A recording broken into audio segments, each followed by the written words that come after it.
So mga kaparokya, umpisan po muna natin ang ating kwentuhan sa nag-opening number kanina sa dalawang pananghaliang programa. So sa It's Showtime mga kaparokya ay sina City, Noy Volante at Princess Velasco ang nag-perform sa It's Showtime. Samantala nga sa Eat Bulaga naman po, of course, yung kanilang singing group na Singing Queen. So pagdating naman po mga kaparokya sa highest viewership mga kaparokya ay umabot po ng 119,000 views para po sa It's Showtime at 136,000 views naman po para sa Eat Bulaga. So pagdating sa highest viewership mga kaparokya ay lamang-lamang po ng 17,000 views ang Eat Bulaga. So kitang-kita po talaga mga kaparokya dito na nag-improve po talaga pagdating sa views sa kanilang main YouTube channel ang It's Showtime. More than 100,000 views na po ang naaabot ng pananghaliang programa ng ABS-CBN at ng GMA. Unlike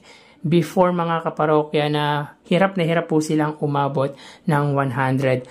Malaking tulong po talaga ang segment na Laro-Laro Pick na very educational din po at malaki rin pong papremyo ang ipinapamahagi.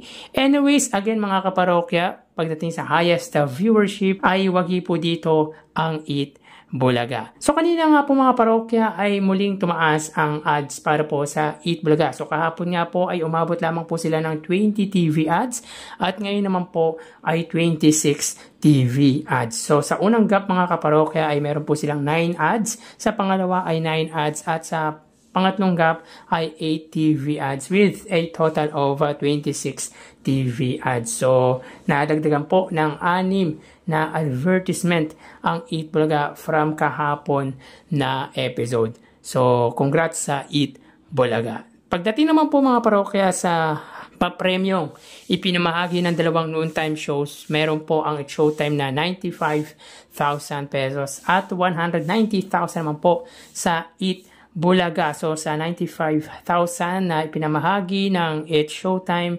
55,000 dito ay sa Laro-Laro Pick na kung saan hindi po nakuha ang jackpot dahil mas pinili po nito yung pera kaysa sa jackpot question, na kung saan ang tanong mga kaparokya ay anong taon ka pinanganak kung nagdiriwang ka ngayon ng ika-67 years old? Which is ang sagot ng contestant mga kaparokya ay 1970s. Ang sagot ay 1958. So nakapag-uwi lamang po ng 30,000 pesos ang naglaro po sa jackpot round ng Laro-Laro Pick. So sa tawag ng tanghala naman po, meron pong 40,000 pesos. So 95,000 in total po para po sa Eat Showtime. Para naman po sa Eat Bulaga mga kaparokya, almost perfect po sana ang papremyong ipinamahagi ng noontime show ng Eat Bulaga. So sa pera fee segment mga parokya, 40,000. Sa sugod bahay, 70,000 pesos. Sa Gimme 5, sayang po, dalawa lang po ang nasagot sa jackpot round, kaya nakapagbigay lamang po pagdating sa segment na Gimme 5 ng 65,000 pesos at sa The Clones Open with 15,000 pesos with a total of 190,000 pesos. So kaganina nga po sa The Clones, ang naging guest performer po nila ay ang The Clone ni JR, ni Beyonce at ni Matt Monroe. So napapadalas po ang pagbisita ni Matt Monroe dahil favorite po ito ng mga dabarkad si Matt Monroe. Dahil nga po sa husay nito sa pagkanta at of course malaking tulong po talaga sa kanya yung edad niya dahil siya po ata ang pinakabatang contestant sa The Clones. So yun nga po mga parokya, magandang opportunity din po ang binibigay ng Eat Bulaga sa mga nag-participate sa segment ng Eat Bulaga na The Clones dahil unti-unti po silang nakikilala. Talagang binibigyan po sila ng time to shine. Kaya maganda rin po yung pinagpatuloy ng Eat Bulaga, yung The Clones Open. So hintayin po natin ang season 2 ng The Clones. By the way, bukas ay meron pong concert ang Matt Monroe or yung clone ni Matt Monroe at ni Elvis Presley. So yan po ang update natin for today para po sa dalawang pananghaliang programa. So tara ating alamin ang online viewership ng dalawang bigating noontime shows. Para sa Itbulaga, under TVJ Facebook page na may 3.6 million followers at sa It Showtime naman po na may 19 million followers. So sa oras na 1:36 PM, ang It Showtime po ay may kasalukuyang segment na Laro-Laro Pick.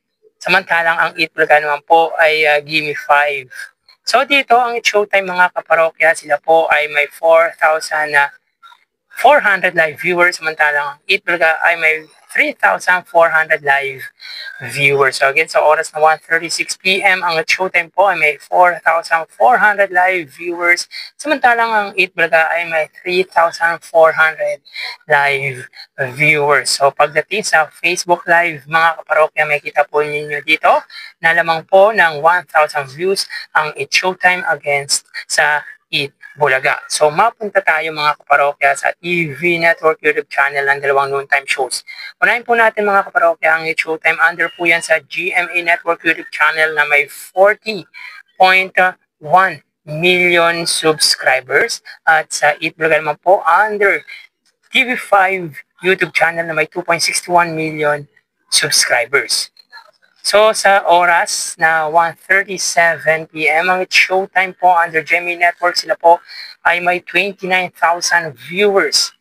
Ang Itbulaga naman po mga kaparokya under TV5 ay may 22,000 live viewers. So again, sa oras na 1:38 PM, ang It's Showtime po under GMA Network, sila po ay may 29,000 live viewers at ang Itbulaga naman po under TV5 ay may 22,000 live viewers. So pagdating dito sa TV Network YouTube channel ay lamang po ng 7,000 views ang GMA against sa TV5.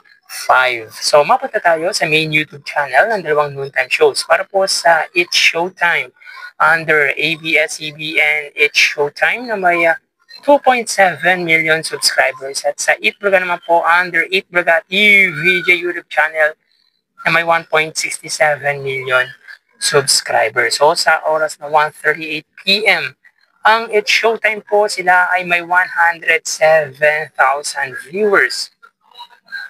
Ang Itbulaga naman po, sila ay may 129,000 viewers. So again, sa oras na 1:38 PM, ang It's Showtime po, sila ay may 107,000 viewers at ang Itbulaga naman po, sila ay may 130,000 live viewers.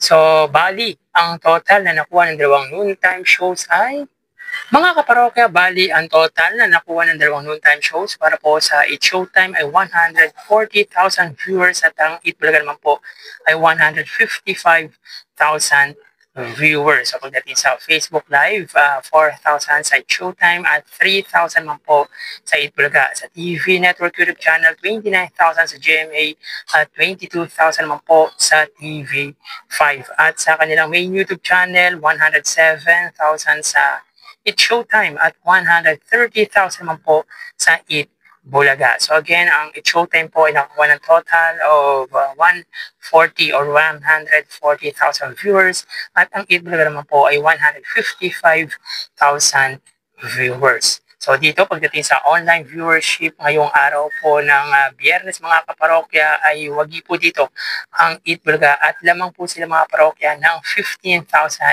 views against sa It's Showtime. So panalo po dito pagdating sa online viewership ang Itbulaga. Pero dikit pa rin yan mga kaparokya para sa akin.